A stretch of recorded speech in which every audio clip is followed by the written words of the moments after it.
हमारे इस कहानियों के खेल में अभी तक मैं टोटल 12 एपिसोड्स रिलीज़ कर चुका हूँ, 2 कहानियाँ सुना चुका हूँ, लेकिन आज तक ऐसा नहीं हुआ कि किसी हार रहे रास्ते की तरफ एंड मोमेंट तक, इवन वोटिंग ख़त्म होने के बाद भी उस हार रहे रास्ते को रीजंस मिल रहे हों, वोट्स मिल रहे हों. It was amazing. Ladies and gentleman, dear listeners and my dear JT8 family, रास्ता चुन लिया गया है. With a total of 1,800 votes, पहले रास्ते को चुना गया है. मिस्टर बालचंद्रन विनीत को छल में लेकर नहीं जाएंगे. वो पूरी ईमानदारी के साथ उसे प्रणव का वो पुलिस केस बताएंगे जो प्रणव की कहानी से जुड़ने वाले हर एक किरदार पे दाग लगाने की ताकत रखता है. एक ऐसा केस जिसको सुनकर विनीत साथ जाने से पीछे भी हट सकता है. हेलो जी, मेरा नाम है Justin Joseph and you are listening to the second कहानी ऑफ आवर सीरीज फिर क्या हुआ. ये कहानी नहीं, कहानियों का एक खेल है, और जिस खेल को अब आप खेलने जा रहे हैं इसका नाम है क्रो हाईवे एपिसोड नंबर 3. सवाल, वो बालचंद्रन साहब ने विनीत को फिर, तो चलिए बताते हैं आपको कि फिर क्या हुआ.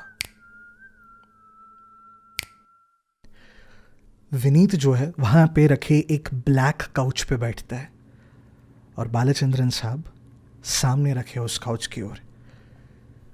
उसे समझ नहीं आता कि क्या हो गया अब, क्योंकि जो बाला अभी तक बड़े नॉर्मल तरीके से बात कर रहे थे वो अचानक से थोड़े से नर्वस हो गए थे. पहले तो ऑकवर्डली, लेकिन उसके बाद चंद्रन साहब पूरी ईमानदारी के साथ विनीत को उस केस के बारे में बताते हैं. विनीत सुनता है.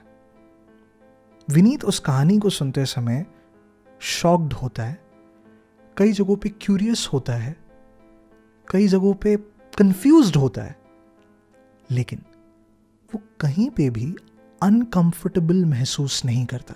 इनफैक्ट जब वो पूरी ये किस्से और पुलिस केस और वो सारी कहानी बता रहे थे तो कई बार तो विनीत खुद काउंटर क्वेश्चंस कर रहा था कि ऐसा है तो ऐसा क्यों, वैसा है तो ऐसा क्यों नहीं, और बाला को जितना कुछ पता था वो बड़ी ईमानदारी के साथ उसे बता रहे थे. सवालों में विनीत ने यह भी पूछा कि ऐसे क्या क्या एविडेंसेस हैं जो प्रणव के अगेंस्ट स्टैक्ड हैं, और उसका भी जवाब बड़ी ईमानदारी के साथ बाला ने दिया था. जब पूरी बात बता दी जाती है तो कमरे में एक शांति होती है. बेटे, do you still want to कम?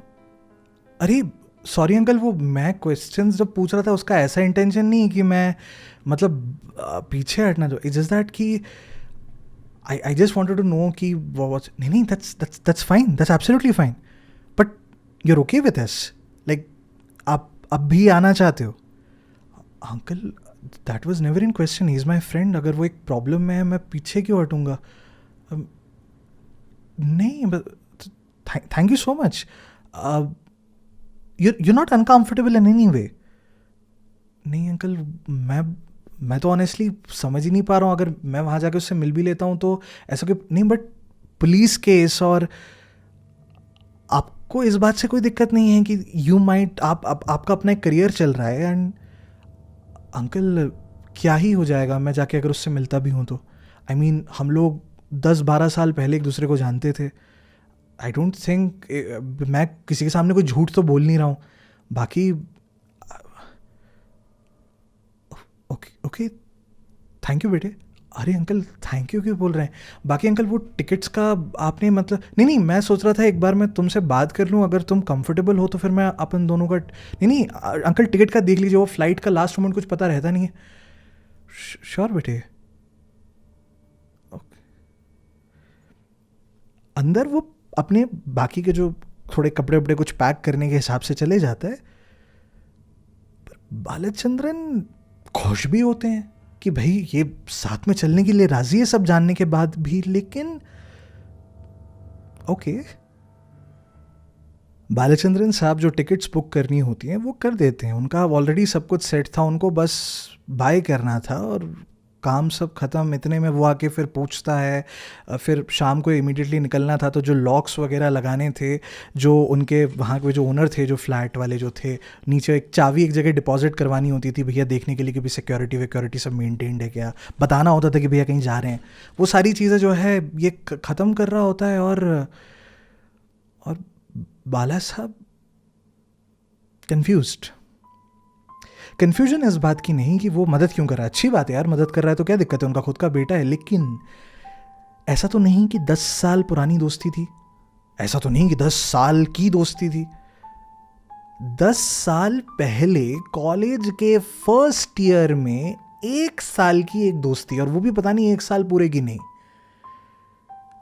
इतनी सी दोस्ती के बदले कोई अपना जो काम वगैरह जो भी कर रहा है उस पर लोड नहीं ले रहा, मदद करने के लिए बिल्कुल रेडी है। क्यों? क्या वजह दोस्ती थी या गिल्ट? खैर, ये सब शायद फालतू की बातें थी। बाला जो थे वो एक डिटेक्टिव थे, इससे पहले उन्होंने कई केसेस सॉल्व किए थे, तो उनका मन इसी तरीके से डिजाइंड था to question things that sometimes are not even a question, but that's his job. सोचते हैं फ्लाइट में थोड़ी बात करें क्या, लेकिन इनकी सीट लास्ट मोमेंट पे बुकड होती है तो अलग अलग होती है। एनी हाउ फ्लाइट से पहुंचा जाता है घर। घर पहुँच कर वहाँ पे लेखा जी से पहली बार विनीत भाई साहब मिलते हैं। विनीत बात करता है, उसका जो अपना नेचर होता है सबसे बात करने का, काफ़ी सारी चीज़ें डिस्कशंस होती हैं, बट खैर रात हो चली थी, सोने जाना था, तो उसे उसके कमरे में भेज देते हैं।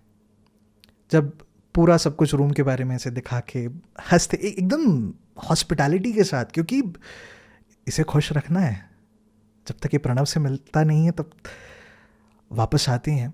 लेकिन जब लेखा जी वापस रूम में आती हैं तो उन्हें ऐसा लगता है जैसे कि बाला साहब किसी सोच में।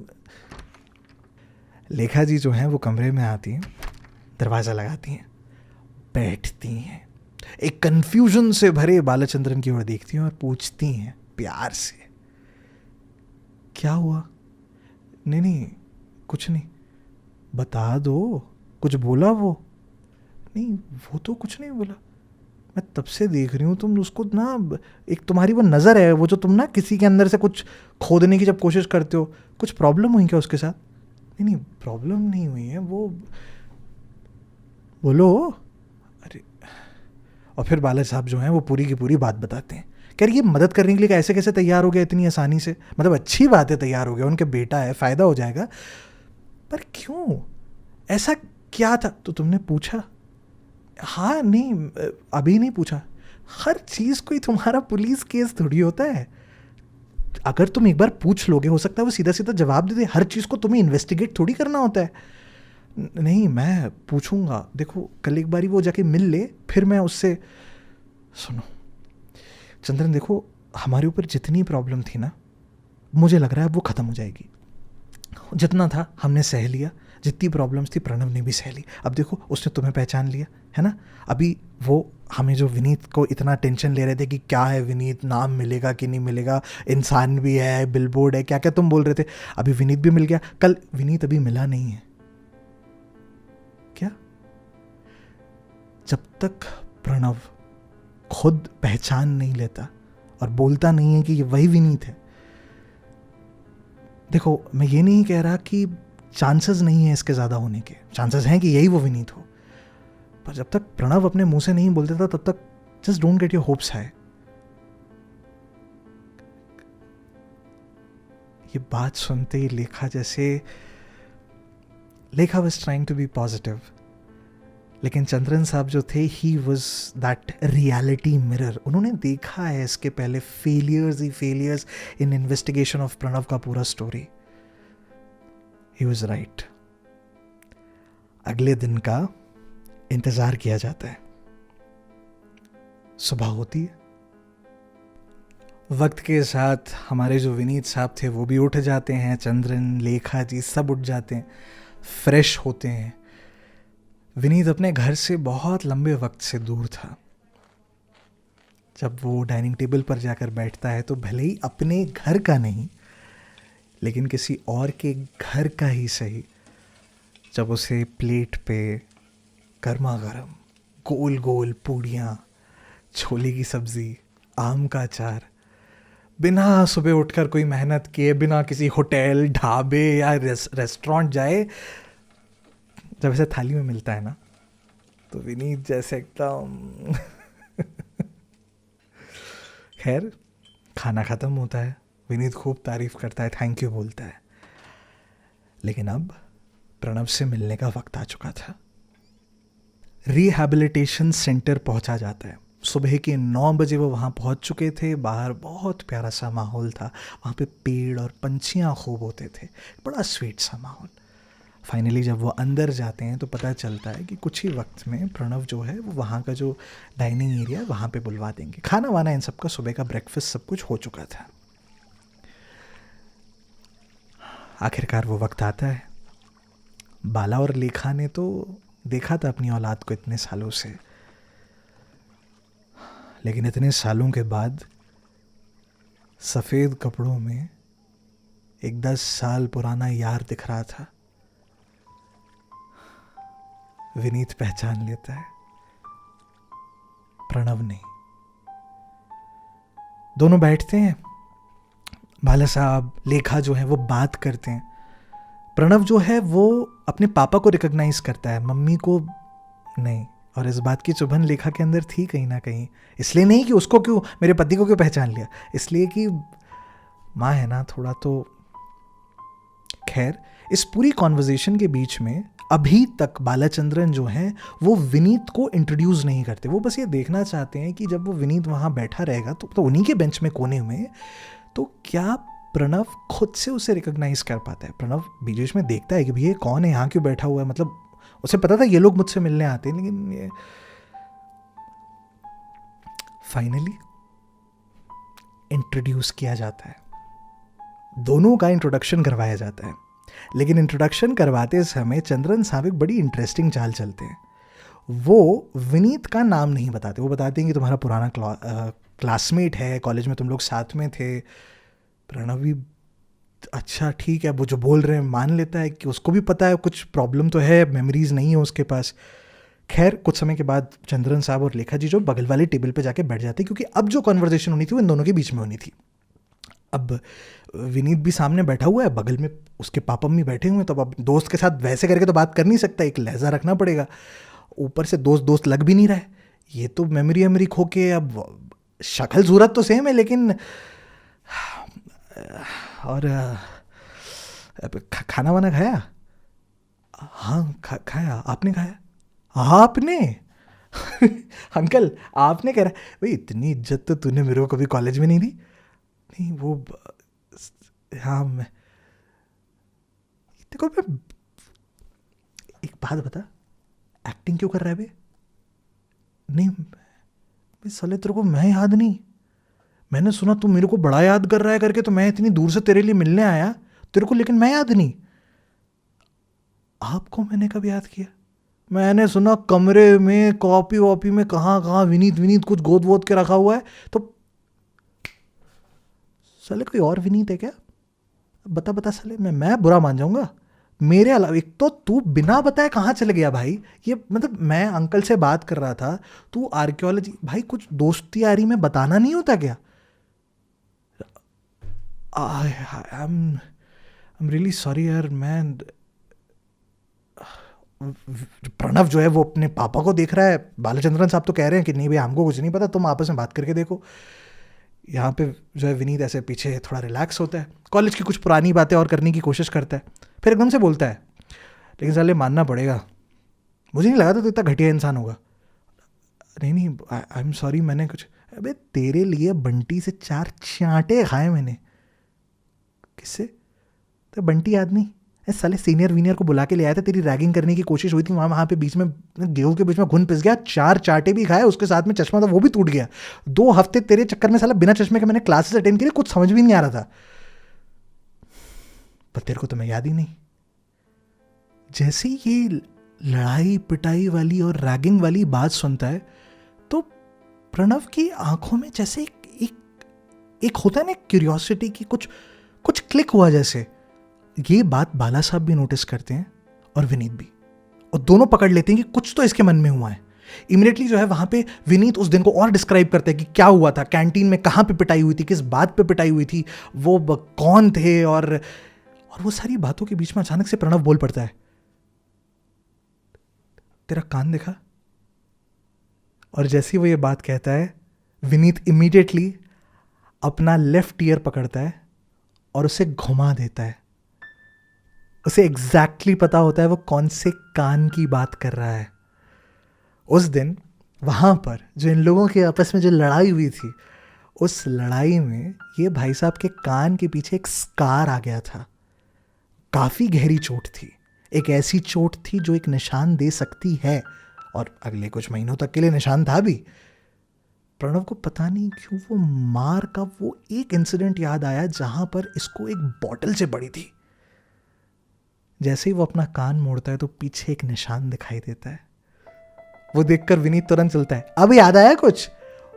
और प्रणव अपने पापा की तरफ मुड़ के, पापा वो विनीत। और उसकी ये बात सुनते ही साथ सामने विनीत, बगल में बैठे बालचंद्रन जी, सामने Lekha ji, everybody gets so happy. You do understand this right? वो क्या बोला था अपन ने? भूसे के ढेर में राई का दाना।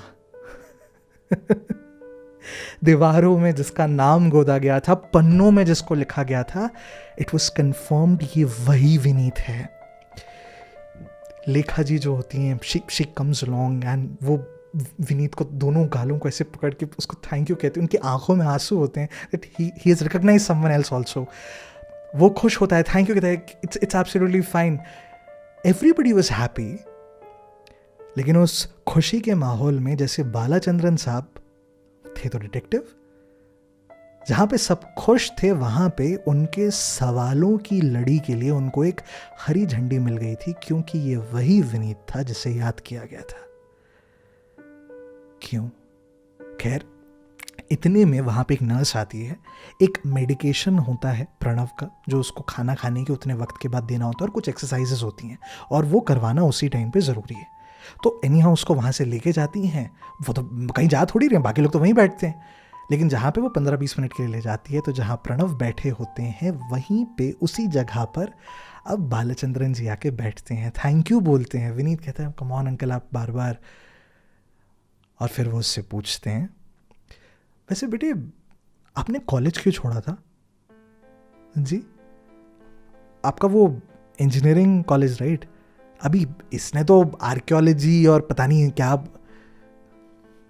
आपने कॉलेज क्यों छोड़ा था? अंकल, मजबूरी के अलावा और कुछ कहना गलत ही होगा। क्या मजबूरी बेटे?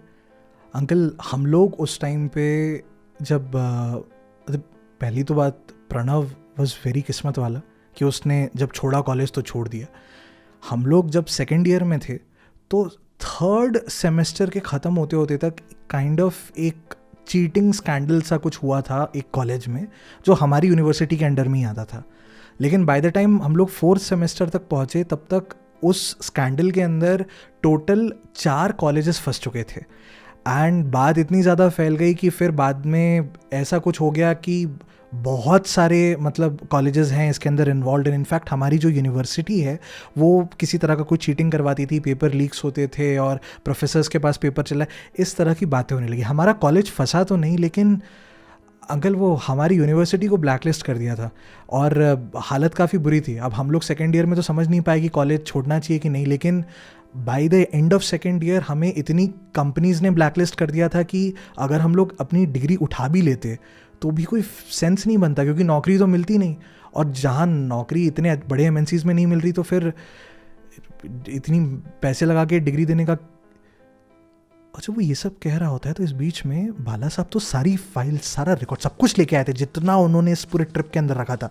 वो बैग के अंदर से वो उनकी क्लास लिस्ट को निकालते हैं, और जब वो क्लास लिस्ट निकालते हैं तो देखते हैं कि वाकई में उसकी बात सही थी। कुछ तो बहुत बड़ा रीज़न था, क्योंकि उनकी क्लास जो बैच लिस्ट थी उसमें 124 स्टूडेंट्स थे फर्स्ट ईयर में। याद है वो बैच लिस्ट जिसके अंदर फाइनली उनका नाम मिला था?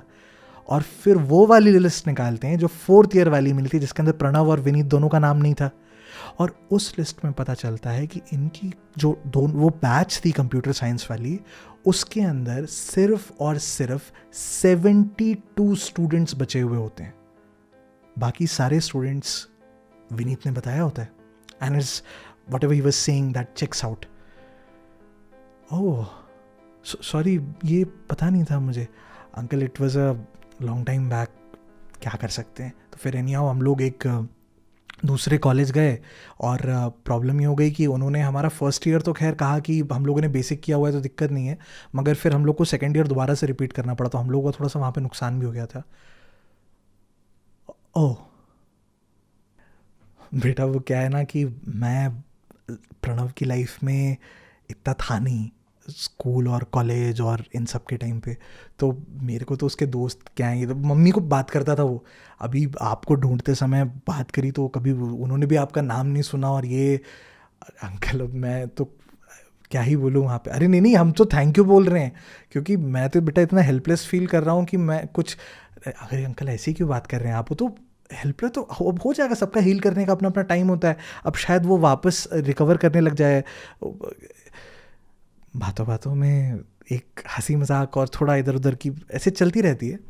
बेटा वैसे आप दोनों की दोस्ती कैसे हुई, क्योंकि मेरे को नहीं पता था ये, ऐसे तुम्हें पता था ये मारा पिटाई वटाई।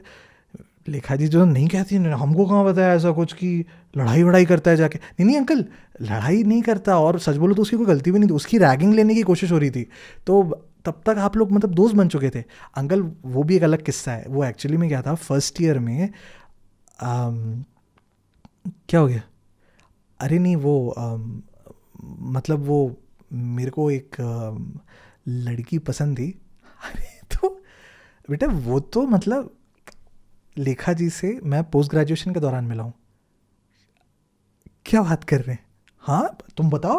अरे लेखा जी होती है ऐसे करके करती है, क्या बकवास कर रहे हो बच्चों के सामने। अरे नहीं नहीं, तो मुझे नहीं पता था अंकल, ये तो बहुत ही मॉडर्न बात हो गई। अंकल वो क्या था कि मैं अभी तो इतनी बात होगी तो फिर मैं खुल के बोल ही देता हूँ। तो अंकल मुझे ना एक लड़की पसंद थी, तो रितिका नाम था उसका, और वो जो थी वो भी एक्टिव बड़ी थी, मैं भी बड़ा एक्टिव था, तो मैं के डांस ग्रुप में बिलोंग करता था, तो हम लोग एक कुछ परफॉर्म कर रहे थे और वो कल्चरल टीम को हेड कर रही थी। तो उससे मिलने के बहाने से मैं उसके पास गया था और मुझे एक लिस्ट चाहिए थी, तो हमारी बात हुई और फिर उसने मुझे बताया था कि वो लिस्ट जो है वो एक लड़के के पास है प्रणव करके, और तब मैं प्रणव से पहली बार मिला। अंकल आप बिलीव नहीं करोगे, प्रणव मेरे हॉस्टल में रहता है, मुझे तब तक नहीं पता था। जब मैं जाके उससे मिला, मेरी बातचीत हुई, तो पता चला कि अपनी हॉस्टल का करके, फिर हॉस्टल में जाके वैसे करके हम लोगों का इंटरेक्शन हुआ। फिर वो फेस्ट के दौरान बातचीत होती रही तो दोस्ती बन गई, और फिर वो मतलब वो कैंटीन में फिर थोड़ी पिटाई। कैंटीन में क्या हुआ था, कुछ सीरियस था क्या? नहीं नहीं सीरियस कुछ नहीं अंकल, वो रैगिंग लेने की कोशिश कर रहे थे। अब वो अपने ही हॉस्टल वाला है तो ऐसे कैसे, तो थोड़ा सा फिर वहाँ पे थोड़ा हीटअप हो गया था, बट इतना कुछ सीरियस नहीं हुआ था अंकल, वो तो मतलब ऐसी सही है।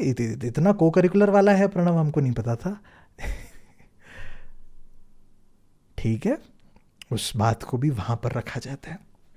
उसी के साथ एक कहानी बताई जाती, जिस कहानी में विनीत एक्सप्लेन करता है कि कैसे उस फेस्ट के दौरान उनकी दोस्ती हुई, और धीमे से जब सेकेंड सेमेस्टर तक का वक्त आया तब तक दोस्ती काफ़ी गहरी हो चुकी थी।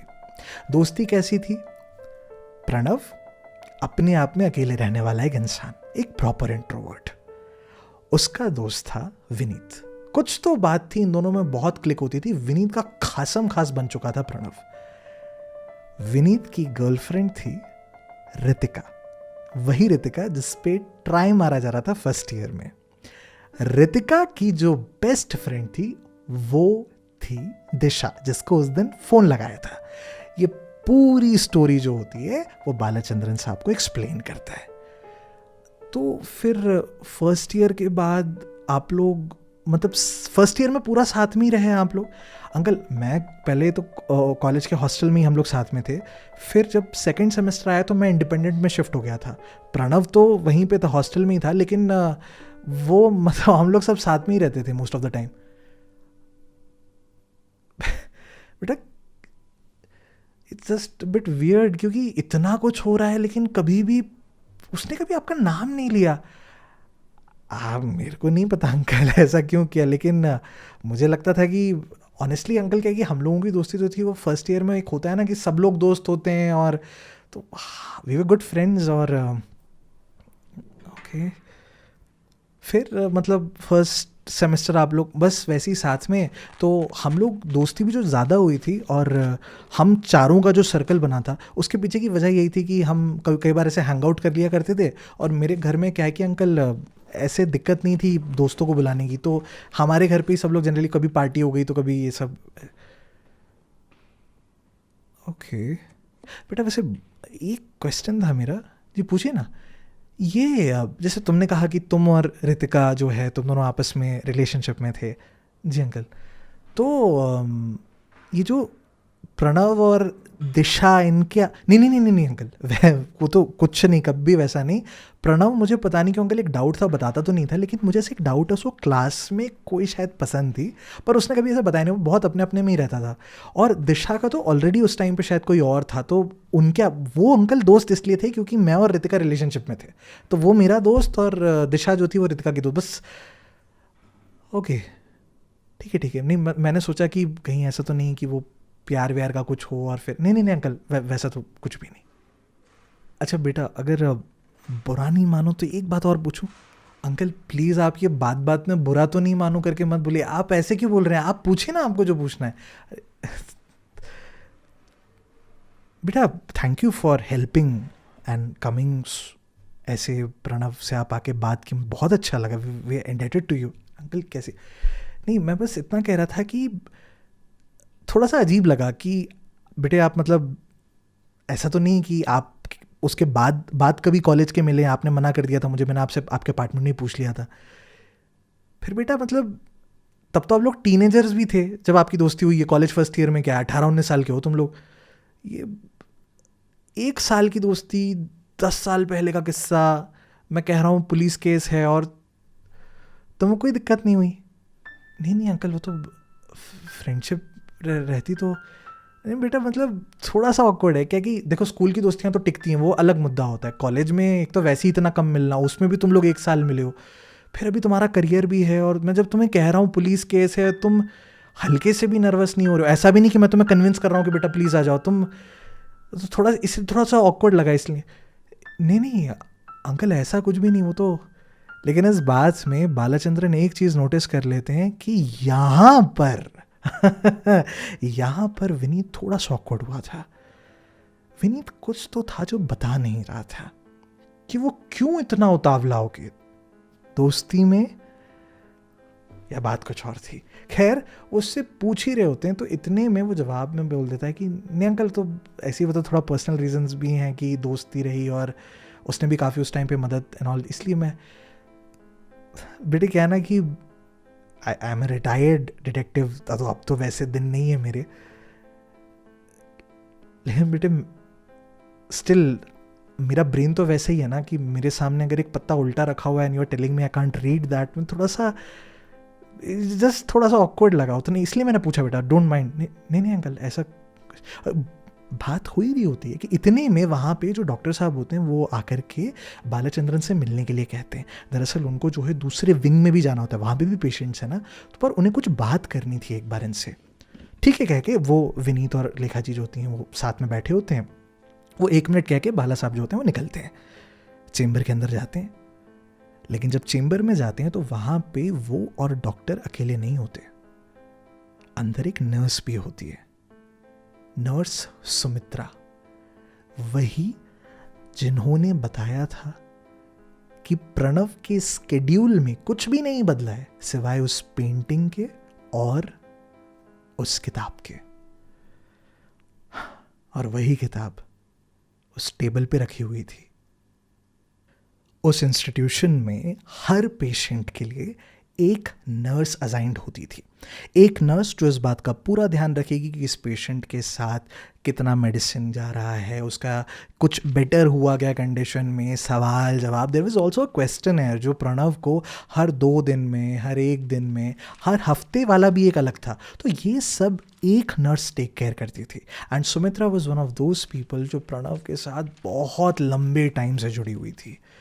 बाला साहब जो हैं वो वाकिफ़ होते हैं कि ये कौन है, नहीं वो सब बैठते हैं, ग्रीटिंग करते हैं एक दूसरे के साथ, और इतने में डॉक्टर जो है कहते हैं, sir I will not take much of your time, is just that कि ना एक बड़ी इंटरेस्टिंग सी बात सामने आई है। I was talking with Sumitra actually the other day, and I want you actually to see this. और वो कुछ वीडियोज़ जो होते हैं वो टैब में वीडियोज़ ओपन करते हैं और उसी के साथ में कुछ रिटन फाइल्स निकालते हैं, और एक बात चंद्रन साहब के सामने रखी जाती है।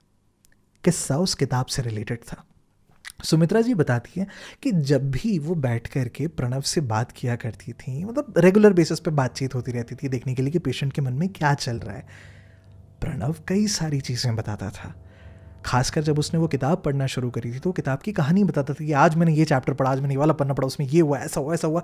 Everything was going fine apart from one very interesting thing, जो कोई बहुत बड़ी बात हो ये ज़रूरी नहीं है, डॉक्टर इसको क्लियर करते हैं, बट ये होता था। प्रतीक और डिटेक्टिव प्रणव, जब भी इनका किस्सा बताया जाता था तो कई बार प्रतीक की जगह प्रणव निकल जाता था मुंह से। किसके? हमारे पेशेंट प्रणव के मुंह से, जब वो सुमित्रा जी को ये पूरी कहानी समझाता था। अब ऑब्वियसली यार प्रणव और प्रतीक बड़े सिमिलर से वर्ड, ज़्यादा टंग ट्विस्ट हो जाता है क्योंकि निकल जाता है सेम। लेकिन दिक्कत ये थी कि कुछ सिचुएशंस में जब वो सेडेट होता था, वीकली एक सेडेशन दिया जाता था जिसके बाद उनसे कुछ सवाल पूछे जाते थे। क्यों?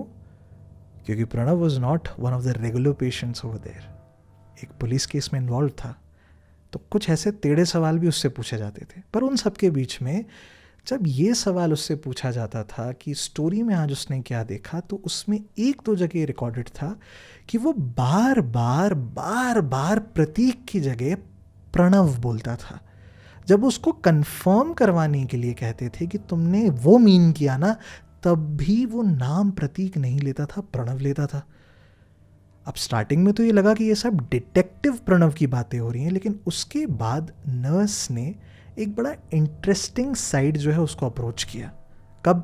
जब अभी रिसेंट में अपने पापा को पहचान लिया, मिडनाइट टेक्स्ट की बातें, उसके बाद ये कुछ ऐसा किस्सा था कि जब प्रणव ये पूरा अलग अलग शीट्स वगैरह सब सॉल्व करता था, तो उससे कैरेक्टर के बारे में लिखने के लिए कहा गया कि भैया तुमने ये किताब पढ़ी, इस किताब के अंदर तुमको ऐसे दोस्त मिले, कोई दोस्त है जो किडनैप हो गई है, उसका नाम क्या है, किस तरह की दोस्त लगती है तुमको, अच्छा ये प्रतीक है, ये किस तरह का लगता है तुमको, अच्छा ये डिटेक्टिव प्रणव है, ये किस तरह के लगते हैं तुमको।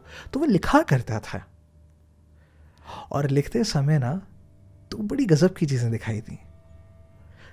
जब वो प्रणव को डिस्क्राइब करता था, कौन से? डिटेक्टिव प्रणव को, तो जो चीज़ें लिखता था, जिस तरीके से वो उस कैरेक्टर को डिस्क्राइब करता था, it has nothing to do with that Prateek character. वो तो कुछ अलग ही है, लेकिन जब वो प्रतीक के बारे में लिखता था तो ऐसा लगता था जैसे कि वो जो पेशेंट प्रणव है ना हमारा, वो अपने बारे में लिखता हो। हर वो क्वालिटी जो उसको प्रतीक के अंदर दिखाई देती थी, वो ऐसी बातें थी जो उसके अंदर की थी।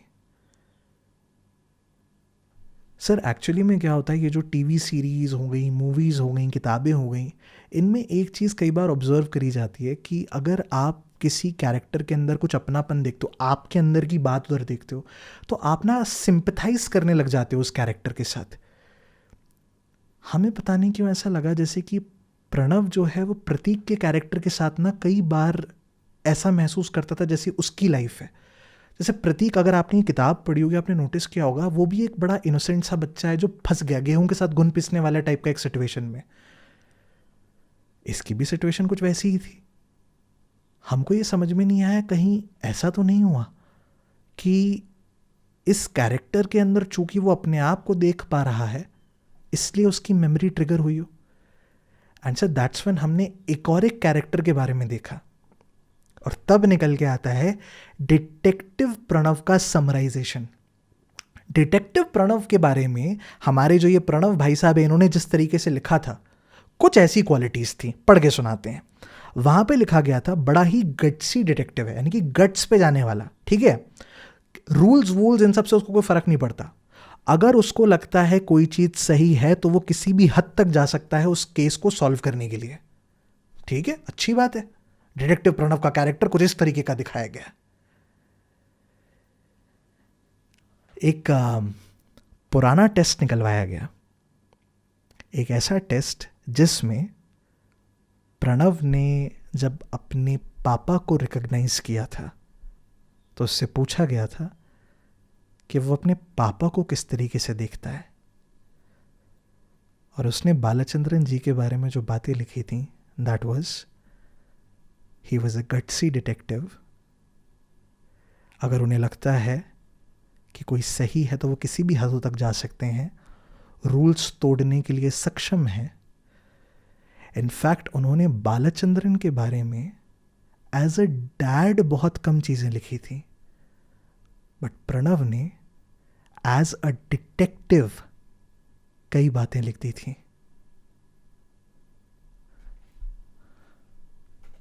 आप एग्जैक्टली कहना क्या चाहते हैं? सर, मैं ये कह रहा हूं कि इस किताब में ये जो प्रतीक वाला कैरेक्टर है, इसे ज़रा थोड़ा सा और स्टडी कीजिए।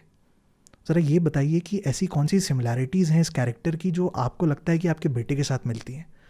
क्योंकि हमें ऐसा लगता है कि वो जो आप बार बार कह रहे थे ना कि उसने आपकी वाइफ को रिकॉग्नाइज़ क्यों नहीं किया, वो आपको क्यों रिकॉग्नाइज़ कर रहा है। सर, हमें नहीं लगता कि उसने आपको एज अ फादर पहले रिकॉग्नाइज़ किया है। हमें ऐसा लगता है कि वो आपको एज अ डिटेक्टिव देख रहा है। समवेयर अलोंग द लाइन वो प्रतीक के अंदर खुद को देख रहा है और वो ये सोच रहा है कि आप शायद उसे बचा सकते हैं उसी तरीके से जैसे इस किताब में डिटेक्टिव प्रणव जो है वो प्रतीक को एक बहुत गहरे खाई से बचा के निकाल लेता है। क्या और सिमिलैरिटीज पॉसिबल हैं? हाँ, हो सकती हैं। ऐसे क्यों पूछ रहे हैं आप? इस कहानी में एक इंसिडेंट आता है कि जहाँ पे वो जो लड़की किडनैप हो जाती है, नाम क्या रहता है उसका, वो उसके घर के बाहर मीडिया वाले बहुत ज़्यादा आ जाते हैं। जी नहीं, वो हमारा जो पुराना घर था उसमें मीडिया ने हमें बहुत परेशान किया था, and at that time Pranav हमारे साथ था। डू यू थिंक दैट वो मीडिया वाला इंसिडेंट उसको ट्रिगर, सर ट्रिगर कुछ भी कर सकता है। हमें खुद नहीं पता कि एग्जैक्टली कौन सी बात ट्रिगर कर रही है, बट पॉसिबल तो है।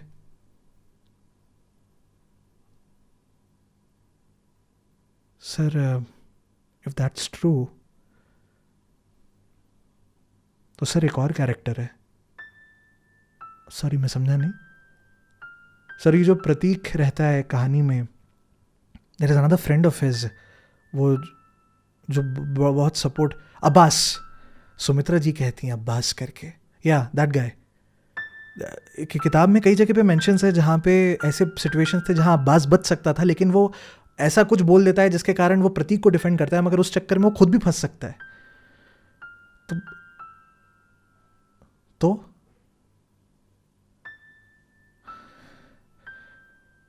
Vineet, doctor, is there anything else? नहीं, कोई प्रॉब्लम नहीं, कोई, आई एम सॉरी, वो I just wanted to meet. वो तुरंत कमरे से बाहर निकल कर जाते हैं। उनके मन में क्या चल रहा था डॉक्टर को और सुमित्रा जी को कुछ समझ में नहीं आया, लेकिन अब्बास नाम लेने के बाद उनके मुंह से जो अगला नाम निकला वो था विनीत। एक ऐसा दोस्त जो कई हदों के भी आगे जाके अपनी दोस्ती निभा रहा था। उसे ढूंढते हुए निकलते हैं, लेखा जी रास्ते में मिलती है, पूछती हैं वो विनीत कहाँ है, तो बताती हैं कि विनीत जो है वो प्रणव के रूम में गया हुआ है अकेले बैठकर वन ऑन वन बात करने के लिए। बालाचंद्रन जी जैसे बड़े पैनिक्ड से होते हैं, वो भगते हुए प्रणव की रूम की ओर जाते हैं, लेकिन इससे पहले वो रूम में पहुंचे, दरवाजा खुलता है, विनीत बाहर निकलता है। विनीत का चेहरा पूरी तरह से पैनिक, जैसे कि कुछ बहुत ही गलत हो गया। अंकल, वो प्रणव को सर में, डॉक्टर को बुलाइए। जब डॉक्टर साहब बैठ करके बालाचंद्रन जी से पूरी बात कर रहे थे, तब प्रणव के रूम में कुछ और ही किस्सा हो रहा था। अब बाला साहब जो हैं उनको डॉक्टर लेकर चले जाते हैं। 5 मिनट के अंदर प्रणव भाई साहब जो हैं वो फ्री हो जाते हैं, क्योंकि तब तक तो वो सारा उनका जो मेडिकेशन चल रहा था तब ये दोनों बैठ के बातें कर रहे थे। जब ये फ्री होता है तो लेखा जी से विनीत एक रिक्वेस्ट करता है कि वो प्रणव के साथ अकेले में बैठकर बात करना चाहता है। अब यार दोस्ती यारी थी ना, वो पापा मम्मी के सामने बात अलग होती है थोड़ा अपने में। तो लेखा जी भी कहती है नहीं नहीं बिल्कुल, क्या पता कुछ और ट्रिगर हो जाए। तो एनी हाउ वो वहाँ पे उसके रूम में जाते हैं प्रणव के। अंदर घुस के आसपास कुछ पेंटिंग्स लगी होती हैं, कुछ ऐसी चीज़ें, तो वो देखता है, उसके पास कुछ किताबें रखी हुई होती हैं। तो बड़ी तारीफ़ करता है मजाक मजाक करके, थोड़ा मूड को लाइट करने के लिए। यार तेरा सही यार, मेरा रूम इतना कचरा टाइप का रहता है ना, तेरे पापा पता है जब रूम में आए थे मेरी इतनी हालत ख़राब हो गई थी कमरा साफ़ करने में, और ऐसे करके थोड़ी मजाक मस्ती है वो ऐसा वैसा। ऐसी कॉन्वर्जेशन में बीच में हमारे विनीत भाई साहब एक टॉपिक लेके आते हैं। अच्छा एक बात बता, तेरे को ऋतिका बिल्कुल भी याद नहीं है? ऋतिका नहीं, मैं कोशिश कर रहा हूँ यार, तूने बताया ना दोस्त थे हम करके। अबे तेरी गर्लफ्रेंड थी हैं? हाँ तेरी गर्लफ्रेंड तुझे याद नहीं? नहीं यार सच्ची मेरी गर्लफ्रेंड थी? अबे तेरी भाभी थी। मैं सोचा थोड़ा तेरा मेमोरी ट्रिगर करके देखूं, मेरी बंदी थी। ओह सही है। Did you guys get married? नहीं यार वो तो नहीं हुआ, वो तो फिर लाइफ, आई एम सॉरी वो मैं, अरे नहीं नहीं इट्स ओके वो ठीक है। दिशा याद है तुझको? सॉरी यार मेरे को तो ठीक है, कर लेगा उसमें कोई बड़ी बात नहीं है। वैसे देखो उसके अलावा कुछ ऐसा सेकेंड सेमेस्टर कुछ यादगार है तेरे को? थर्ड सेमेस्टर शुरुआत में अपन कॉलेज फेस्ट के लिए हैं? नहीं यार वो ऐसा तो कुछ नहीं, वो पर याद आ जाएगा मेरे को, मैं कोशिश कर रहा हूँ। अभी नहीं नहीं आराम से, ऐसा तो मैं तो ऐसे ही बोल रहा हूँ। हमें तो 2-4 देने का भी तेरा मन कर रहा है। अरे चलो हमने सोचा था स्टॉल वॉल करेंगे बढ़िया सा, ये वो है, कहाँ गए तेरा सैंडविच और नूडल्स? सॉरी, अरे तो गजब कर रहा है यार। अच्छा एक बात बता, वो दारू वारू पीता है तू? नहीं नहीं दारू भाई मैं तो नहीं पीता। पक्का? सोच ले। मैं पहले पीता था क्या? अरे भाई किस्से हैं तुम्हारे भी। दारू के साथ तेरा कोई किस्सा याद नहीं है? नहीं सही है। विनीत ऐसे हंस देता है, प्रणव को समझ नहीं आता। और फिर विनीत एक बात छेड़ता है, ये फिगरीन्स क्या मतलब तूने लगवाए? अरे वो यहाँ पे क्या है कि कुछ ऐसे देखने के लिए बोलते हैं, तो मैंने थोड़ा सा ऐसा जो पसंद आ जाती हैं सीरीज़ के उनके थोड़े ऐसे ऐसे लेके रख लेता हूँ रूम में। तो अच्छा नहीं तो सही है यार, मेरे को भी ऐसा मतलब। कितने का पड़ा था ये? पता नहीं, वो पापा ने किया था वैसा, तो मुझे तो ये भी नहीं पता कि उन्होंने दिलाया है, वो तो मुझे बताते हैं कि सही है। अच्छा सुन तो यार, मैं कह रहा था कि वो मैं ऐसी एक पोएम सी है, तो तेरे को कुछ याद आए तो बता। हाँ पोएम? मैं, तू लिखता है पोएम? नहीं नहीं मैं नहीं लिखता, मैं ऐसी एक मन में है तो मैंने सोचा कि मैं ऐसी, तू बता ना कुछ ऐसे तेरे को याद वाद आए तो। हाँ वो ऐसा है कि भाई वो 3 मंशा घर हैं और 5 बांध हैं। हाँ 5 बांध नहीं भाई, अरे यार 5 रास्ते हैं, और और बांध फट गया और फिर तू बचा नहीं पा रहा है। अरे मैंने ऐसे ही सोचा, तेरे कुछ कुछ याद आ रहा है ऐसा? ये पोयम है? नहीं नहीं नहीं पोयम नहीं है, मतलब वो एक ऐसी लिखी हुई चीज़ थी, तो ऐसे तू बोल रहा था एक दिन, तो मैंने ऐसे सोचा कि नहीं बिल्कुल याद नहीं। ऐसा ऐसे ही है कि फ्लो में आता है ना, मैं गलत बोल दिया शायद। ऐसा है कि 3 मंशा घर हैं, 5 रास्ते हैं और बांध फट गए, किसको बचाऊं ऐसे?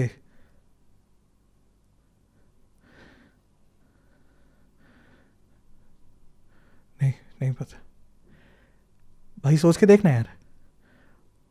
क्या कि मैं तेरे से उस दिन बोला था कि क्या है करके, तूने कभी बताया नहीं। अभी तेरे पापा मेरे से इतने सारे सवाल पूछ रहे हैं, मेरे को समझ नहीं आ रहा मैं थोड़ा सोचना। क्या देख भाई, कुछ ऐसे ही कुछ बोल रहा था तू कि मंशा घर कर, मैं तेरे से पूछा भी था क्या 3 मंशा घर हैं, 5 ही बोला था तूने, 4-5 कुछ रास्ते हो रखे हैं और पापा बोला क्या, पापा बोला डॉक्टर बोला वो एक एक बॉटल रखी होगी वहाँ पे, देख बॉटल कहाँ पे वह बेड के पास, पापा को बोला ना यार, बोला डॉक्टर बोला, सॉरी सॉरी भाई, एक सेकंड। वो बाहर निकल के जाता है, बाहर जैसे ही निकलता है वहाँ पे सामने बालाचंद्रन जी खड़े होते, अंकल वो उसको सर में कुछ, डॉक्टर को बुलाइए। जैसे ये बात सुनते हैं बाला साहब जो वहाँ से उल्टा निकलते हैं, डॉक्टर को बुला के लेके आते हैं, नर्स को बुला के लेके आते हैं। जैसे ही वो अंदर आते हैं, अंदर विनीत जो है बेड पे अपना मुंह जो होता है तकिए में देकर अपने सर को पीछे से जोर जोर से मार रहा होता है, चिल्ला रहा होता है। इतने में उसको सेडेट किया जाता है। ये रिएक्शन एग्जैक्टली वैसा ही था जैसा जब पहली बार उसने अपने पापा को पहचाना था और बाला साहब ने अपने वॉलेट में उसको बहन की फ़ोटो दिखाई थी, फ़ोन में वो बहन की फ़ोटो, मम्मी की फ़ोटो दिखाई थी, तो उसका जो रिएक्शन हुआ था ये सेम था। वो पहचान रहे थे। वो विनीत को देखते हैं, विनीत वहाँ पे एकदम पैनिक्ड खड़ा होता है। वो डॉक्टर्स कहते हैं कि नहीं अभी सब नॉर्मल है, आप 1 मिनट के लिए बाहर जाइए करके। बाहर जाते हैं। बाहर निकलते ही साथ बालाचंद्रन जो है वो विनीत से पूछते हैं क्या अंदर क्या बात हुई क्या। वो कुछ नहीं कहता, नहीं अंकल वो तो मैं तो ऐसे ही नॉर्मल बात कर रहा था। बाला साहब यहाँ पे पता नहीं कि थोड़े से स्ट्रिक्ट होकर बोलते हैं कि साफ साफ बताओ प्लीज़ बेटे क्या हुआ अंदर बात, क्योंकि ये रिएक्शन उसने आखिरी बार तभी दिया था जब उसने कोई ऐसी मेमोरी ट्रिगर करने की कोशिश करी जो उसको बहुत खुरेद रही हो। वो कुछ कहना नहीं चाहता, बोलना चाहता है, बोल नहीं रहा, उसको कुछ समझ नहीं आता। इतने में लेखा जी जो होती हैं वो आती हैं और विनीत के दोनों गालों पे ना अपना हाथ रख देती हैं। आंखों में आंसू होते हैं उनके। रिक्वेस्ट करती है, बेटा हमें कुछ समझ में नहीं आ रहा, हम उसको कैसे बचाएं। कुछ भी हो, छोटी सी भी कोई बात हो जो हम बता सकते हो, प्लीज बता दो।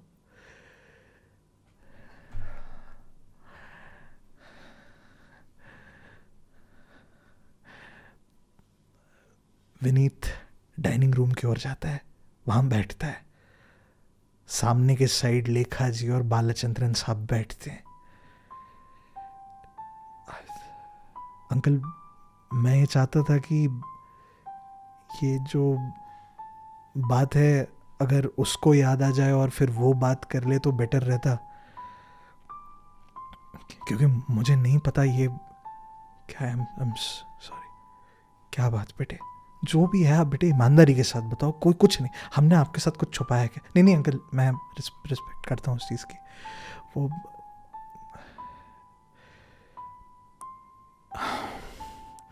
अंकल आपने मुझसे पूछा था ना कि मैंने प्रणव की मदद करने के लिए हाँ क्यों करी है, बिकॉज पुलिस केस है और ये वो सब कुछ। हाँ अंकल वो प्रणव जो है वो रितिका से प्यार करता था। क्या? हाँ अंकल मतलब लाइक प्यार, कॉलेज में जो मतलब हम। ओके। और रितिका तुम्हारी गर्लफ्रेंड थी? जी अंकल। तो तुम दोनों के आपस में कभी कोई प्रॉब्लम? नहीं अंकल मुझे तो इनफैक्ट पता भी नहीं था इस बारे में। अंकल जैसे मैंने बताया हम लोगों की दोस्ती इसी तरीके से हुई थी एंड ऑनेस्टली मुझे कभी भनक भी नहीं पड़ी कि उसको रितिका पसंद थी और समथिंग लाइक दैट। मुझे बस इतना पता था कि उसे कोई पसंद है, कौन है, तो कभी उसने मुझे बताया नहीं। और एक पॉइंट के बाद तो वो, तुम्हें कैसे पता चला कि वो रितिका को? अंकल वो जब वो कॉलेज छोड़कर चला गया तो तब तो इतना कुछ था नहीं, लेकिन अंकल जब हम लोगों ने कॉलेज चेंज किया था 3rd ईयर में तो रितिका एक दूसरे शहर जा रही थी, मैं अलग जा रहा था और उस बीच में हम लोगों के एक लड़ाई हो गई किसी बात पे और फिर उसने मतलब ब्रेकअप करते समय उसके मुंह से बात निकली कि I should have considered Pranav, he was much better than you करके। और मुझे कुछ समझ में नहीं आया और तब मुझे पता चला कि दरअसल ये बात दिशा ने बहुत पहले देख ली थी कि प्रणव उसको लाइक करता था, लेकिन उसने कभी भी इस बात को छेड़ा नहीं। और एक दिन उसने मजाक मजाक में रितिका के सामने बात बोल दी थी कि वो तेरे को ऐसे लाइक करता है करके, बट उन्होंने कभी भी इस बारे में ना तो प्रणव से बात करी ना मुझसे बात करी। फिर जब उस दिन वो ब्रेकअप हुआ तो उसने ऐसे करके बोला, मुझे समझ में नहीं आया क्यों बोला, और फिर वो मेरा फ़ोन भी नहीं उठा रही थी। मैंने जब दिशा से बात करी तो दिशा वाज द वन जिसने मुझे बताया कि प्रणव ऐसे लाइक करता था, और जब उसे पता चला कि मैं रितिका में इंटरेस्टेड तो उसने फिर कभी कुछ बोला नहीं, उसने कुछ करा नहीं। और अंकल मुझे थोड़ा गिल्ट सा लगता है कि हम चारों की ना एक दोस्ती थी, और मैं कई बार ऐसे करता था कि चलो हम साथ में बैठेंगे और साथ में इफ़ ही लाइक्ड समवन और मैं उसके साथ में हूँ तो उसको कितना चुभता होगा कि, बट उसने अंकल कभी कुछ नहीं बोला। वो हमेशा बहुत अच्छा दोस्त रहा, अच्छे से बात है, और उसने कभी ऐसा हल्का सा भनक भी लगने नहीं दिया कि वो कुछ किसी को लाइक करता है और ऐसा कुछ। और शायद बात ऐसा कुछ प्यार व्यार की भी नहीं थी, हल्का जो होता है कॉलेज में वैसी। बट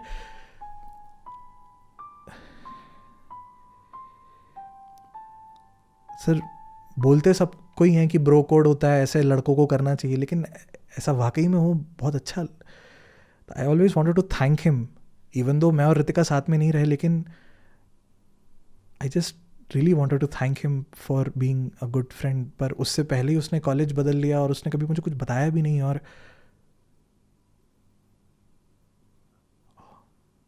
आपने अंदर यही बात करी उससे? नहीं अंकल, नहीं। आपने कहा कि प्यार ऐसा, बेटे कहीं ऐसा तो नहीं कि वो चूंकि आप लोग सब साथ में थे और उसको वो चीज़ बर्दाश्त नहीं हो रही थी और उसने कॉलेज अपना, नहीं अंकल, नहीं, ऐसा तो पॉसिबल है ना कि वो उसके लिए अनकंफर्टेबल हो गया होगा। अंकल मुझे नहीं लगता कि दैट वाज द रीज़न। क्यों अंकल? क्योंकि सेकेंड सेमेस्टर में नवी के त्यौहार के बाद Pranav was never that same Pranav जिससे मैंने दोस्ती करी थी।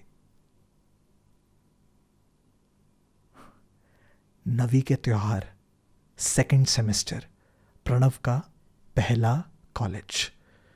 सेकेंड सेमेस्टर खत्म होने के बाद एक छुट्टी लगी थी। उस छुट्टी में सब अक्सर या तो घर चले जाया करते थे या फिर मस्ती प्लान आउट करते थे।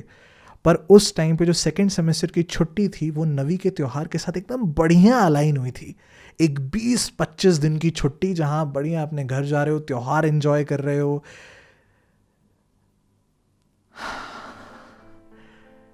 नवी का त्यौहार, ये उस टाइम पे प्रॉब्लम घर में कुछ हुआ था क्या? कुछ ऐसे तो लड़ाई वड़ाई तो ऐसा कभी करता ही नहीं था वो घर में। अंकल मुझे नहीं पता, हमें बस ऐसा लगा कि, इनफैक्ट हमें नहीं अंकल, मुझे ऐसा लगा कि कुछ तो ऑकवर्ड है, क्योंकि वो पता नहीं जब से वापस आया था वो बहुत ही अलग अलग सा कट ऑफ सा रहता था। पर एनी हाउ मैं क्या अंकल कॉलेज में बहुत बिजी हो गया था, क्योंकि जैसे ही हम लोग थर्ड सेमेस्टर स्टार्ट कर रहे थे तो बहुत सारी चीज़ें थी और हमारा एक फेस्ट आने वाला था। तो मैं फेस्ट में हम लोगों ने ऐसा प्लान किया था कि मैं, प्रणव, दिशा और रितिका सर हम चारों मिलके एक स्टॉल लगाएंगे सैंडविचेस नूडल्स का। तो ऐसे प्लान करने के लिए कि क्या हम लोग मतलब रखेंगे, कौन बनाएगा, पैसे कितने रखेंगे, छोटी मोटी डिस्कशन करने के लिए हमने सोचा था कि रात को सारे इकट्ठे घर पे मिल लेंगे और नॉर्मल। अब जिस दिन हम लोगों ने प्लान कर रहा था कि हम सारे मिलेंगे, उस दिन क्या हुआ अंकल, एक दिन पहले से ही वहाँ पे अजीब सी मतलब बिना रुके जो बारिश हो रखी है, कुछ समझ ही नहीं आया कि क्या हो गया, जबकि बारिश का मौसम भी नहीं था। मगर वहाँ पे आंधी तूफान हो रखा है, सड़कें जो थी भर गई। शाम तक हालत ऐसी हो गई कि जब उनको आने का वक्त हुआ तो वहाँ कहाँ ऑटो चलती इन सब में, तो फिर वो कैंसिल हो गया। तो हमने कहा कि ठीक है फिर हम बाद में मिल लेंगे उस दिन, क्योंकि ऑलरेडी कॉलेज की छुट्टी हो चुकी थी और जिस तरीके की बारिश थी अगले दिन भी कॉलेज की छुट्टी होनी थी। तो हमने कहा ठीक है फिर वैसा है तो वैसा ही सही। तो सब फिर चले गए, मैं भी अपने कमरे में चला गया, प्रणव भी। रात को 1 बजे मैं वॉशरूम जाने के लिए उठा था तो मुझे हॉल से टीवी की आवाज़ आई। मैं वॉशरूम जाके ऐसे जाके देखा तो प्रणव वहाँ पे। प्रॉब्लम अंकल बस इतनी सी थी कि मुझको हल्का सा एक अल्कोहल का स्मेल आया। प्रणव दारू, हमें ऐसी कोई दिक्कत नहीं है, जैसा हमने कभी उसको वैसे तुमको कुछ, लेखा जी जो होती हैं वो तो एकदम स्टंट सी होती हैं, क्योंकि प्रणव और दारू पी रहे थे। एनी हाउ इतने में वो बोला अंकल एक्चुअली में इवन हमने भी उसको कभी नहीं देखा है। तो मैं वहाँ गया तो वहाँ पे अंकल प्रणव बैठा हुआ था एंड उसके सामने एक बॉटल रखी हुई थी। The bottle was more than half empty. अब मुझे नहीं पता उसने उसी रात पी या फिर वो था, एक कोल्ड ड्रिंक रखा हुआ था, was a glass and TV चल रही थी एंड आई। और उसके बाद उस रात के 1 बजे क्या इंसिडेंट हुआ वो एक्सप्लेन करता है विनीत दोनों बालाचंद्रन और लेखा जी को। ओ भाई साहब, ओ हेलो। प्रणव कुछ खास रिस्पॉन्स नहीं करता, बस थोड़ी सी ऐसी आंखों को थोड़ा ऐसे कम करके ऊपर की तरफ देखता। हाँ, कब से? नहीं वो मैं, साले तेरे से जब मैंने बोला कि चल यार अपन भाई भाई बैठे साथ में करेंगे पहली बार, तो बड़ा संत बन रहा था कि नहीं मैं तो नहीं पीना। क्या क्या ये, और बॉटल लगा। ओ भाई साहब, वो यहाँ पे बोल रहा है, लेकिन प्रणव जो था ही वाज अबनॉक, पूरा गया, उसका कोई कॉन्शियसनेस नहीं था, ही वाज इंटॉक्सिकेटेड कहते ना, उस हालत में बैठा हुआ था। नहीं बैठ जा वहाँ पे। मैं नहीं बैठ रहा साले, क्या भाई है तू, सब मैं बोल रहा हूँ साथ में पीते नहीं, तू यहाँ क्या भाई साहब चकना वकना।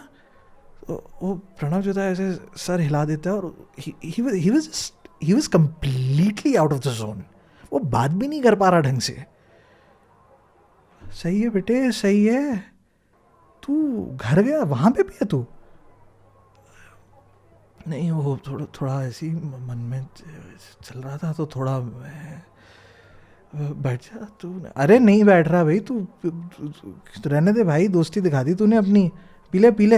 अरे नहीं मैं उसको देखकर जो है विनीत समझ नहीं पाता यार ये क्या है भाई। जो लड़का कभी दारू के आसपास भी नहीं रहा वो धुत बैठा था पूरी तरीके से। क्यों, क्या पता।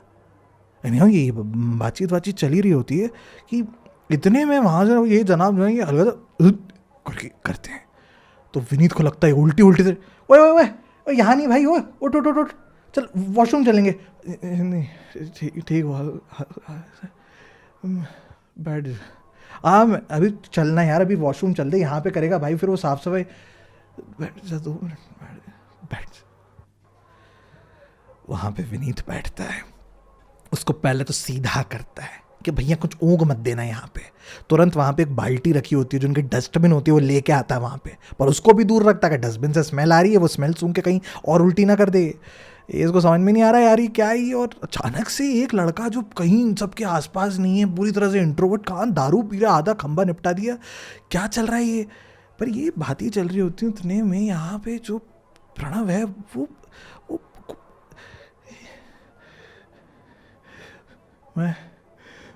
मैं किसको बचाता है? मैं किसको बचाता? किसको बचाना है तेरे को?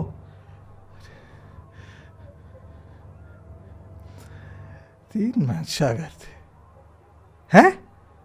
3 वंशागर थे। वंशागर थी क्या थे? वंशागर थे 3, 5 रास्ते। बांध फट गया,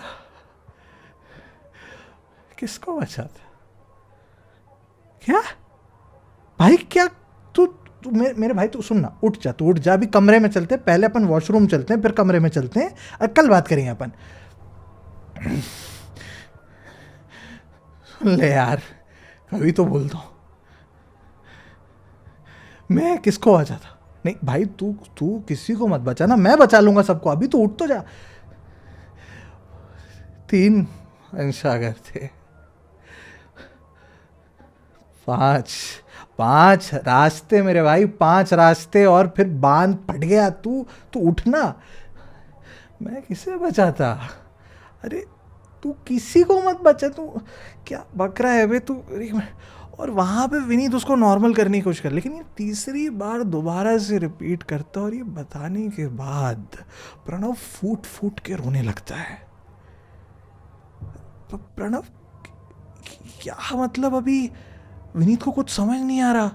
उसको वहां से उठा के कुछ टाइम वॉशरूम में लेकर के जाके बिठाता है। वो वॉशरूम में बैठ कर वही ये कैसेट रिपीट पे, दिल बोल भी नहीं पा रहा है ढंग से, पर कुछ तो भी वो वहां समझा रहा है, हाँ भाई तू बांध फट गया, दो रास्ते, तू रुक जाना मेरे भाई, क्या। और पीट वीट करके देता है, लेकिन उसको उल्टी नहीं होती। एनिया जब इतने टाइम के बाद उल्टी नहीं होती तो उसको उठा करके कमरे में लेके जाता है। कमरे में ले जाता है तो थोड़े इस वक्त के बाद ये जनाब जो हैं वहाँ लेटते हैं, ये बड़बड़ाते रहते हैं और फिर ये सो जाते हैं। ठीक है, ये ऐसे देखता है, हॉल में जाके देखता है भाई दारू की बोतल वोटल बंद करी, सब रखी, फोटो वोटो का कुछ सीन रहता है, इनके पास एक कैमरा रहता है पापा का दिया हुआ, तो फोटो खींच लेता है कि अगले दिन अगर ये मना करने की कुछ बात कर तो बन बताएंगे ये सब बकवास करिए करके। एनीहाउ अगले दिन की सुबह होती है। सुबह जब विनीत अपने कमरे से बाहर आते हैं तो ये जनाब सो रहे होते हैं। विनीत जो है अपना सुबह का नाश्ता वास्ता जो है कुछ रखा होता है वो ख़त्म करते हैं, ये सो रहे होते हैं। दोपहर के 12 बजे नींद खुलती है, आंखें भी ढंग से नहीं खुल रही है। सबसे पहले वॉशरूम जाया जाता है और वॉशरूम जाके इनको होती है उल्टी।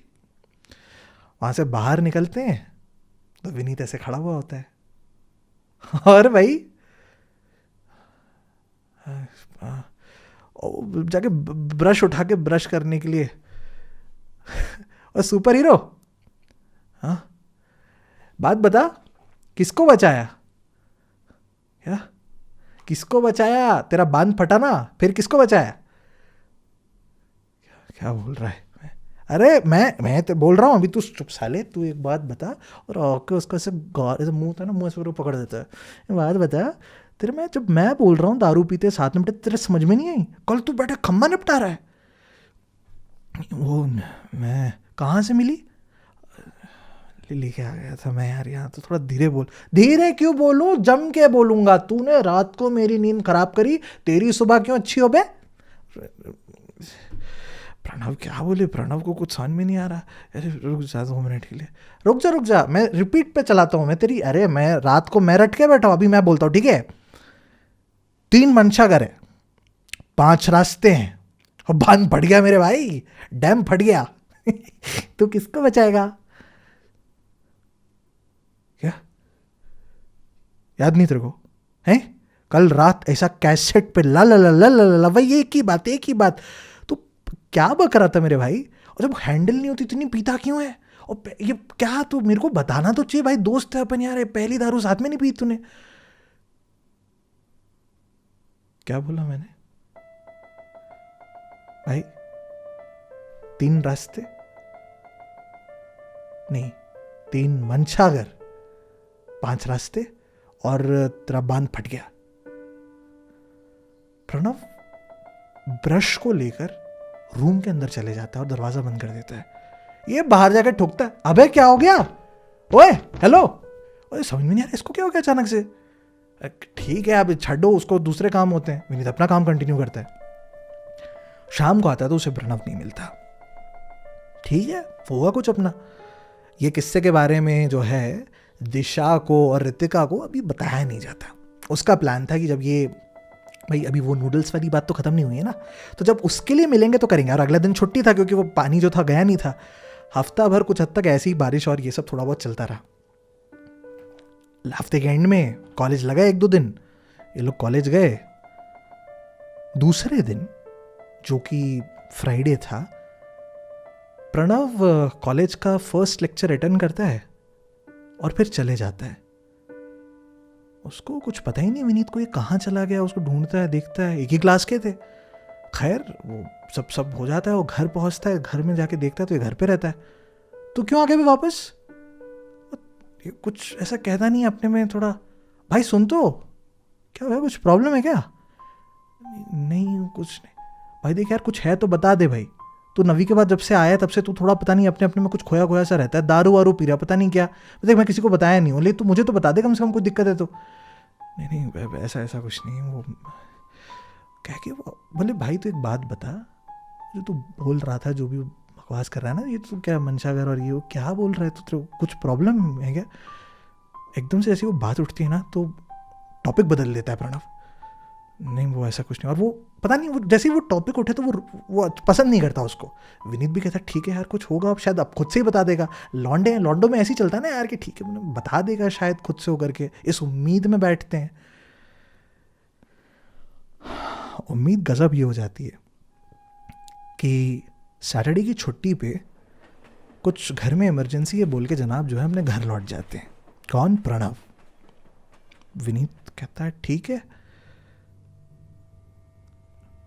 लेकिन फिर उसके बाद प्रणव वापस कॉलेज नहीं आता, प्रणव वापस अपने हॉस्टल नहीं जाता, प्रणव उसके कमरे में नहीं आता।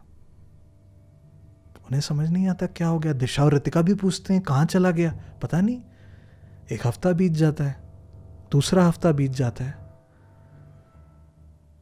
तीसरे हफ्ते रजिस्ट्रार ऑफिस में किसी काम से किसी बात से जब विनीत पहुंचता है नंबर निकलवाने के लिए कि भैया ये कहाँ, इसके बारे में कुछ पता चल जाए, कांटेक्ट कुछ कर लें, क्योंकि उस टाइम पे कोई मोबाइल फ़ोन नहीं, कुछ नहीं है उसके पास। एक लैंडलाइन नंबर कुछ तो दिया होगा उसने या सबमिट किया होगा। जो नंबर मिलता है वो गलत होता है। लेकिन जब इस बच्चे के बारे में बात होती है तो रजिस्ट्रार के मुंह से निकल जाता है अरे तो टीसी हो गया ना इसका। क्या? कब? ये तो आया था अभी हफ्ते भर पहले कुछ आया था, ये कहीं दूसरी कॉलेज वाले जा रहा है, ये इंजीनियरिंग नहीं हो रही तो कर रहा है।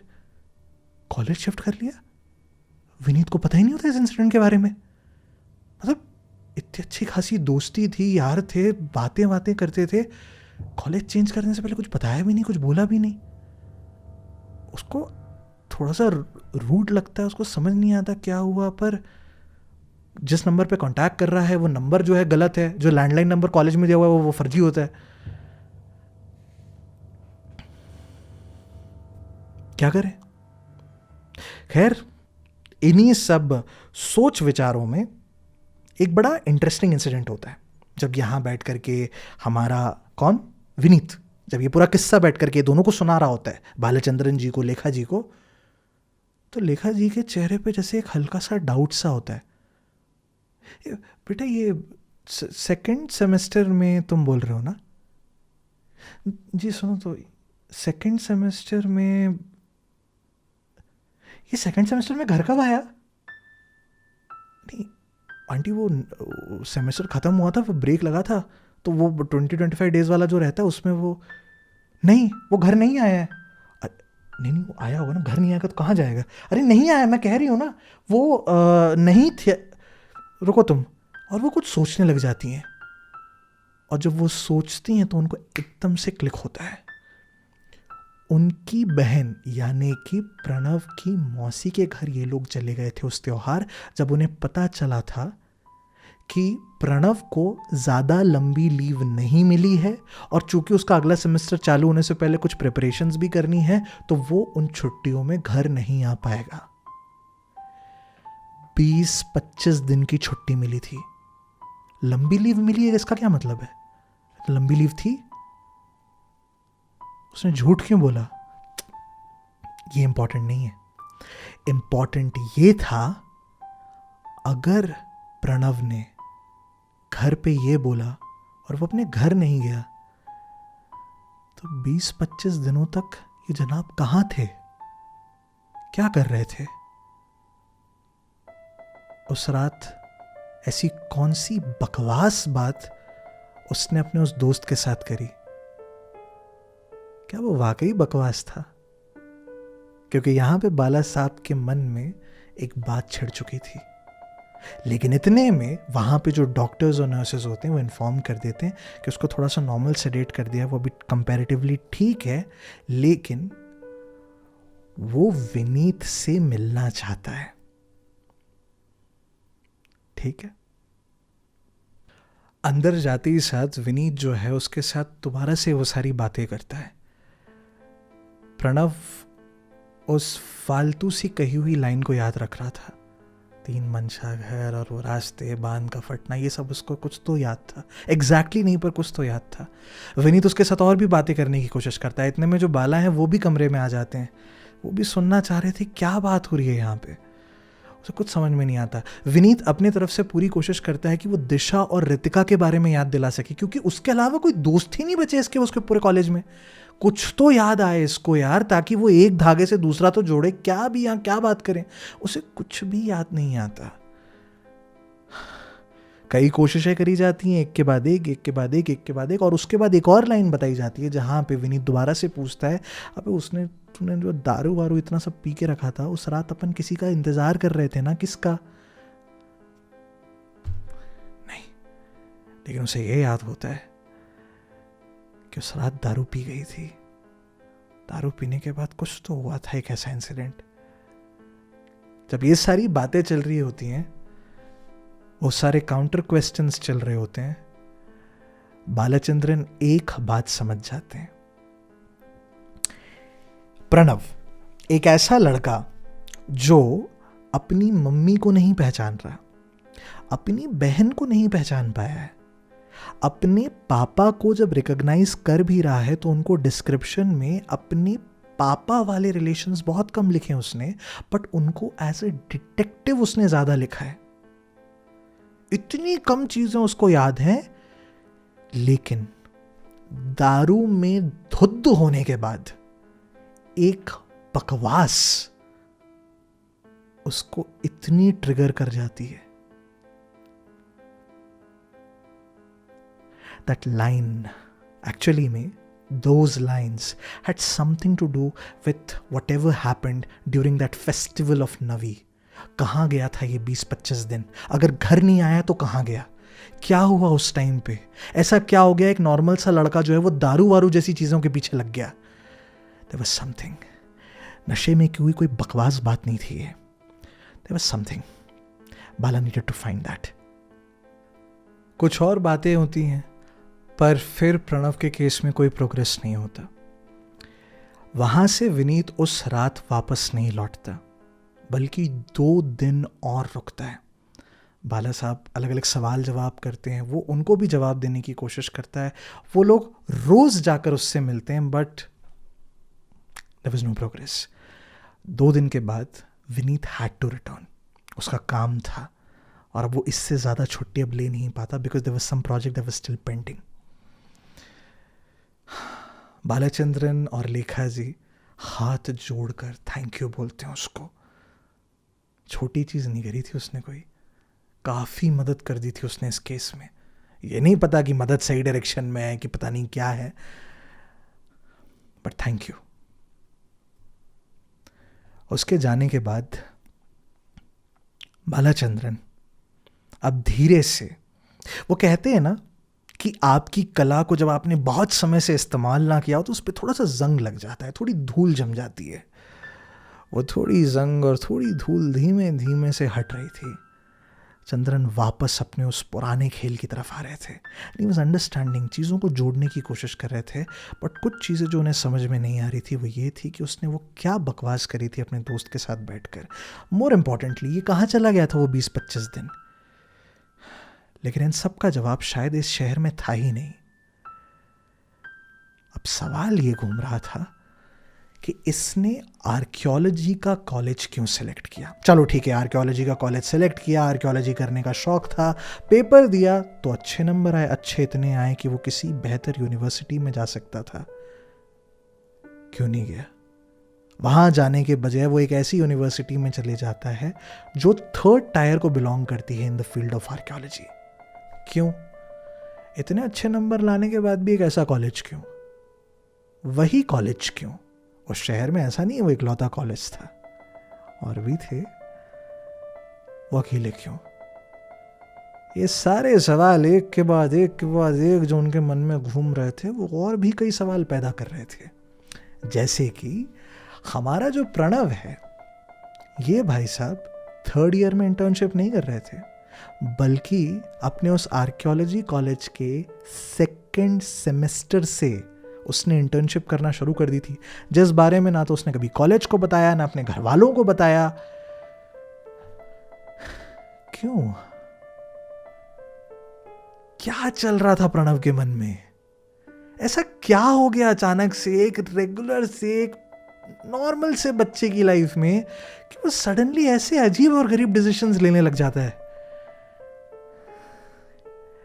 चंद्रन साहब के सामने कुछ धागे जुड़ रहे थे, पर अभी तो इस कहानी में कई और धागे जुड़ने बाकी थे। एक चीज तो पक्का थी कि उनको एक शहर जाना है, रतौल। लेकिन हमारी कहानी यहां पर रुकती है।